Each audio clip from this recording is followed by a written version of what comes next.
Ketika Fujisawa berdiri untuk kembali ke kabin Mitsukura, tiba-tiba ia disambar petir yang jatuh dari langit.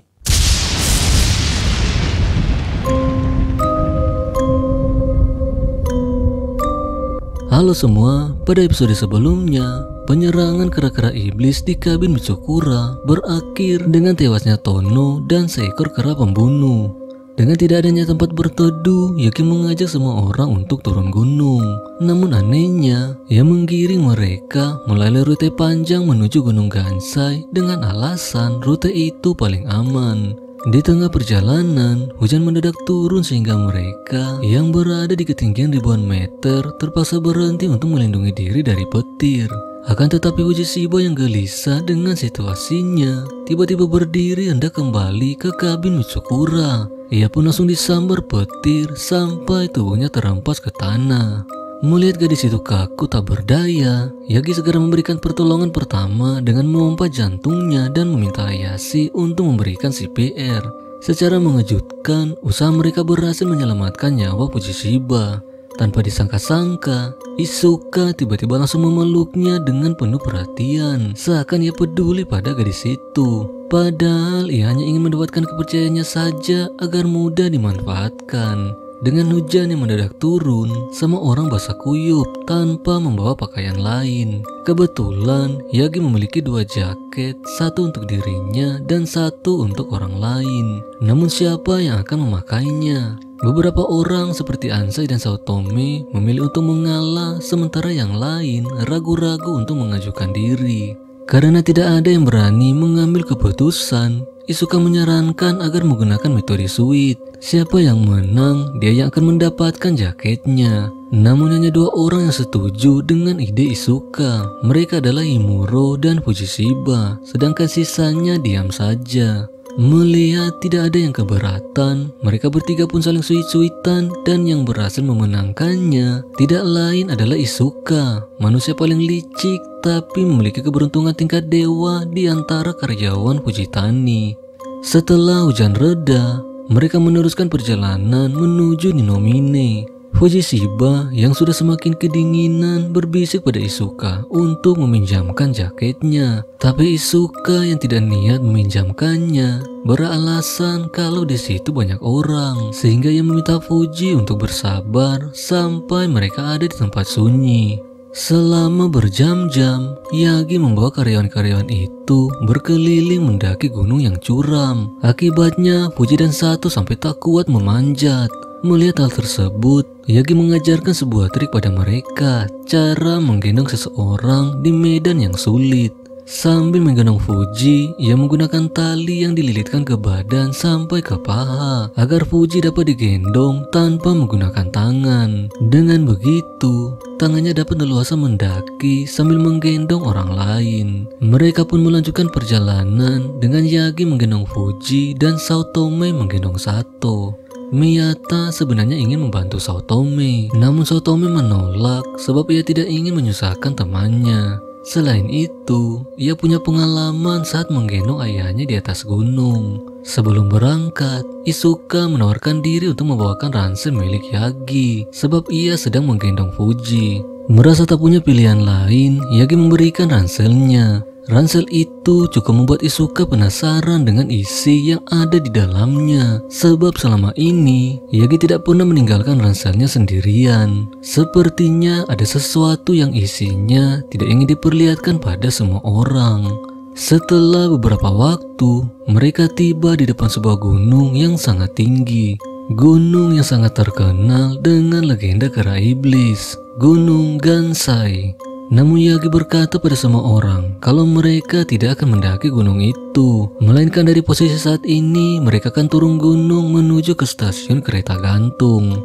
Tidak jauh dari lokasi mereka, 2 ekor kera terlihat sedang membuntuti dari belakang. Melihat hal tersebut, mereka pun bergegas menuruni bukit dengan hati-hati.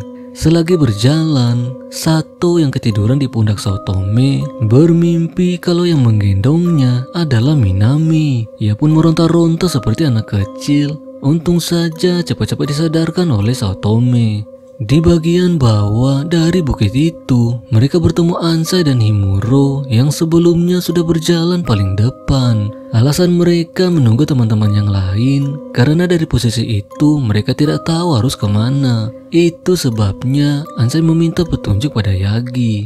Secara mengejutkan, Yagi menyarankan pada semua orang untuk mendaki lagi. Sudah jelas karyawan-karyawan itu mulai frustasi dan tidak setuju dengan usulnya. Namun ia beralasan kalau terus menuruni gunung, mereka akan dikejar oleh kera pembunuh. Itu sebabnya ia mengajak semua orang mendaki dengan tujuan mengacaukan jejak mereka. Dengan begitu, para kera akan kehilangan arah. Lagi pula, ia mengetahui sebuah rute rahasia yang dapat membawa semua orang sampai ke bawah gunung dengan selamat.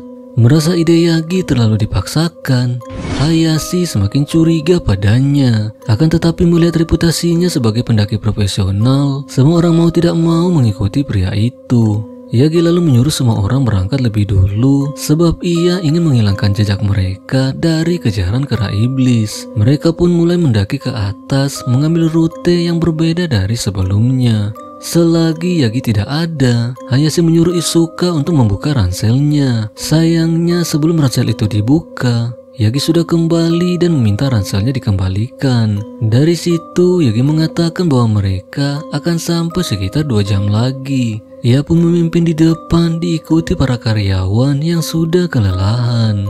Melihat perilaku Yagi yang tidak biasa, Isuka memperingatkan teman-temannya untuk tidak mempercayai pria itu, sebab ia memiliki insting yang kuat jika melihat sesuatu yang licik. Begitu ya.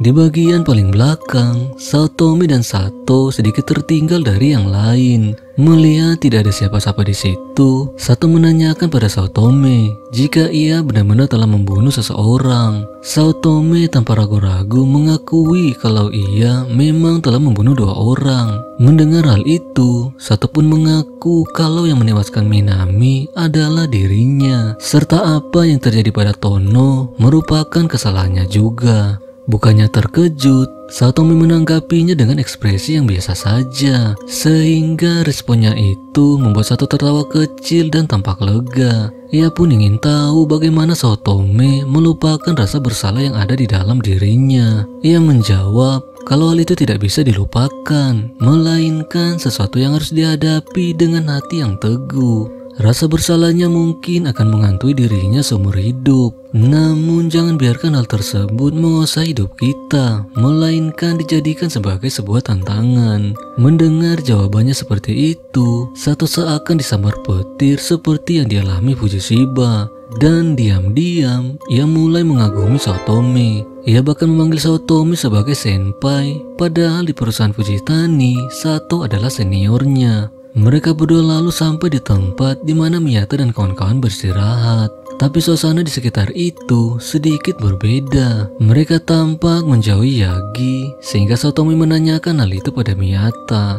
Ia pun diberitahu mengenai sikap Yagi yang mulai berkelakuan aneh. Mereka dibawa ke sana kemari, bahkan bukannya turun gunung, malah disuruh mendaki lagi. Melihat semua orang sudah berkumpul, mereka meneruskan pendakian yang dipimpin oleh Yagi. Pria itu menjanjikan akan sampai di stasiun kereta sekitar 1 jam. Namun setelah mendaki hampir 1 jam, tiba-tiba Miyata melihat menara kereta yang berada jauh dari posisi mereka. Semua orang pun terkejut dan menyadari bahwa Yagi membawa mereka menjauhi stasiun itu. Melihat tipe muslihatnya sudah ketahuan, Yagi mengaku bahwa saat ini mereka sedang memanjat Gunung Gansai, gunung tertinggi dan paling berbahaya. Apakah artinya ia adalah komplotan kera iblis? Ternyata bukan. Alasan Yagi membawa mereka ke atas Gunung Gansai karena ia ingin memancing para kera naik ke atas.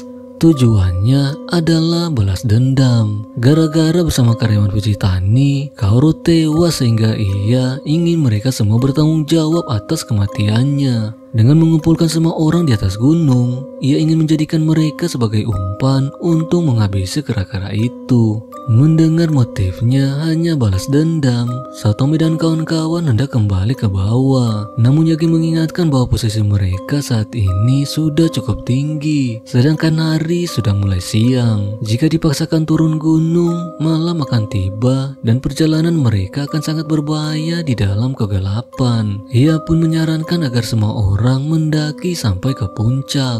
Tips terbaik jika tersesat di atas gunung tanpa membawa kompas adalah naik ke tempat yang paling tinggi. Dengan begitu, akan lebih mudah bagi regu penyelamat untuk menemukan mereka dengan helikopter. Apalagi jika memaksakan diri ke bawah, ada kemungkinan mereka akan bertemu dengan kera pembunuh. Setelah menyampaikan hal tersebut, Yagi naik ke atas meninggalkan mereka semua. Mendengar ucapan Yagi yang cukup masuk akal, ditambah semua orang sudah kelelahan untuk kembali ke bawah, dengan terpaksa pendakian terus dilanjutkan. Bagi Saotome, mendaki Gunung Gansai adalah sebuah mimpi buruk, sebab ia pernah kehilangan ayahnya di gunung itu.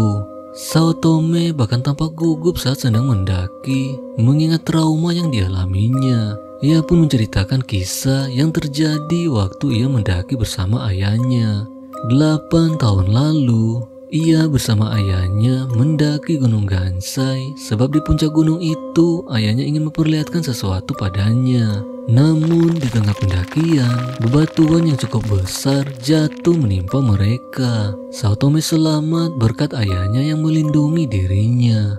Mendengar kisah itu, mereka pun sadar kalau 2 orang yang dibunuh Saotome rupanya adalah ayahnya dan temannya Yuji. Dan ia tidak benar-benar membunuhnya, melainkan menyalahkan dirinya atas kematian mereka. Melihat matahari mulai terbenam, karyawan-karyawan itu berusaha mencari tebing yang cukup luas untuk beristirahat. Sementara mencari-cari lokasi yang tepat, mereka melihat para kera sedang mendaki dari bawah gunung. Mereka pun mempercepat langkahnya sebelum malam tiba. Untung saja Miyata menemukan sebuah tebing yang cukup lebar untuk disinggahi, sehingga mereka segera ke situ. Fuji yang semakin kedinginan memohon pada Isuka untuk meminjamkan jaketnya. Tapi Isuka lagi-lagi mencari alasan kalau saat ini mereka sedang mendaki. Ia pun berjanji akan meminjamkannya setelah mereka sampai di tebing di mana Miyata berada. Dengan susah payah, semua orang akhirnya berhasil mencapai tebing yang ada di antara celah gunung. Udara malam yang semakin menusuk membuat Fuji semakin menggigil, sehingga ia sekali lagi memohon pada Isuka untuk meminjamkan jaketnya. Namun pria itu malah mengabaikan permintaannya. Karena Fuji terus-terusan memohon, Isuka akhirnya mengalah. Tapi ia beralasan mau pipis dulu sebelum melepaskan jaketnya. Karena tidak mau otongnya dilihatin semua orang, Isuka agak turun ke bawah tebing meski sudah dilarang Ansai. Perlahan-lahan ia turun ke bawah sampai dirinya tak kelihatan lagi oleh semua orang. Tiba-tiba ia menjerit sangat keras bersamaan jatuhnya bebatuan. Melihat hal itu, semua orang berasumsi kalau Isuka tewas terpeleset. Fuji pun menangis terseduh-seduh karena ditinggalkan satu-satunya orang yang peduli padanya. Yang tidak disadari gadis itu, kalau Isuka tidak pernah peduli sedikit pun kecuali dirinya sendiri. Tanpa disadari semua orang, Isuka ternyata bersembunyi di samping tebing. Sebab selain tidak ingin meminjamkan jaketnya, ia berniat turun gunung menuju stasiun kereta sendirian. Karena tebing itu sempit, maka hanya satu orang yang bisa duduk bergantian. Mereka pun menyuruh Fuji untuk duduk sambil menenangkan hatinya. Selagi menunggu malam yang panjang, mereka mengisi waktu luang dengan bercakap-cakap.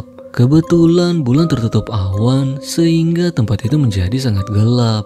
Ketika bulan mulai terlihat, tiba-tiba di samping Miyata yang berjarak beberapa meter, 2 ekor kera sedang mengintip dari sisi tebing. Dikarenakan tidak ada tempat berpijak, mereka tidak dapat mencapai Miyata dan kawan-kawan. Namun, secara mengejutkan, makhluk-makhluk itu memiliki bom molotov dan mulai melemparnya ke arah karyawan-karyawan tersebut.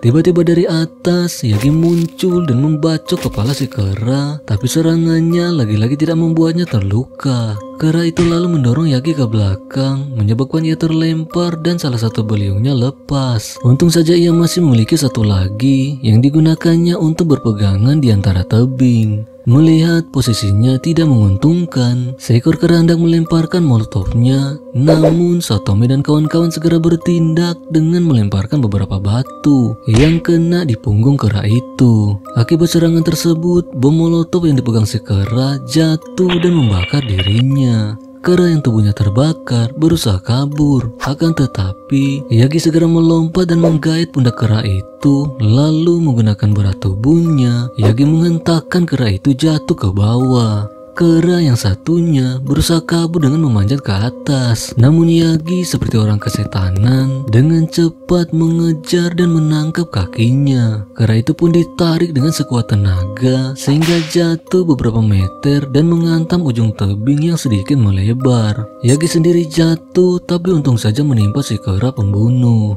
Melihat kera itu dari dekat, Yagi merasa itu bukan kera iblis yang dulu pernah dilihatnya. Waktu itu ia bersama Kaoru melihat kera iblis di puncak Gunung Gansai dan auranya sangat mengerikan. Tapi kera yang ada di depannya tidak memiliki aura yang sama. Ia lantas memeriksa kepalanya dan terkejut melihat bahwa kera itu ternyata seorang gadis muda. Melihat hal itu, Satomi dan kawan-kawan pun terkejut sebab kera pembunuh yang mengincar mereka selama ini rupanya hanya manusia. Setelah mengamati wajahnya, Yagi langsung menyadari bahwa ia adalah seorang pendaki profesional yang sangat terkenal bernama Misoguchi Sanae, seorang mahasiswa universitas dan merupakan pendaki muda yang berhasil mendaki gunung terkenal seperti Gunung Everest. Karena prestasinya itu, ia pernah muncul di sebuah majalah ternama. Penyebab mengapa kepalanya sangat keras meski sudah diunus tombak karena topengnya dilapisi baja yang tahan serangan. Lantas, apa motif seorang pendaki terkenal sampai mengincar karyawan Fujitani? Tiba-tiba dari bawah tebing muncul seekor kera lain yang memeriksa temannya yang tadi terbakar. Melihat kera itu, Yagi merasa ada yang berbeda dengannya, seakan auranya seperti hewan buas. Sambil memandangi kera itu, Yagi menantangnya untuk naik ke atas. Makhluk itu pun segera mendaki dengan kecepatan yang luar biasa. Melihat hal tersebut, Yagi meminta ke tapel yang digunakan Miyata untuk melawan kera itu. Akan tetapi, saking cepatnya, si kera pembunuh sudah mendekati posisi Yagi, sehingga ia berusaha menghambatnya dengan menjatuhkan beberapa batu. Secara tak diduga-duga, kera itu melompat dari tebing ke tebing layaknya seekor kera. Melihat jaraknya semakin dekat, Yagi berusaha memanjat ke atas untuk mencari posisi yang aman. Namun, kera itu secepat kilat mengejarnya dan menangkap pundaknya lalu mengempaskan tubuhnya jatuh ke jurang. Sesaat sebelum tubuhnya menghantam bebatuan, Yagi ingat saat ia mendaki Gunung Gansai bersama Kaoru. Di situ mereka melihat seekor kera misterius yang berdiri di puncak. Ia pun sadar kalau kera itu adalah kera yang sama yang dilihatnya dulu. Kera iblis dari legenda Gunung Gansai. Melihat ia tewas di tangan kera legendaris yang dikaguminya, Yagi tertawa sambil mengembuskan nafas terakhir. Kera itu pun mengaum sekencang-kencangnya, membuat semua orang merinding sampai ke tulang sumsum. Ia lalu mendekati tubuh Sanae yang sekarat dan melemparnya ke jurang. Melihat hal itu, semua orang panik sebab kera itu lebih buas dari kera-kera yang lain. Yagi saja seorang pendaki profesional bisa dikalahkan dengan mudah olehnya, apalagi mereka hanya karyawan biasa. Namun, kera itu justru menghilang di kegelapan malam, meninggalkan Satomi dan kawan-kawan dalam kepanikan. Himuro yang sudah letih berdiri seharian membangunkan Fuji yang sejak tadi sudah beristirahat. Ketika ia menyentuhnya, gadis itu ternyata sudah tewas membeku.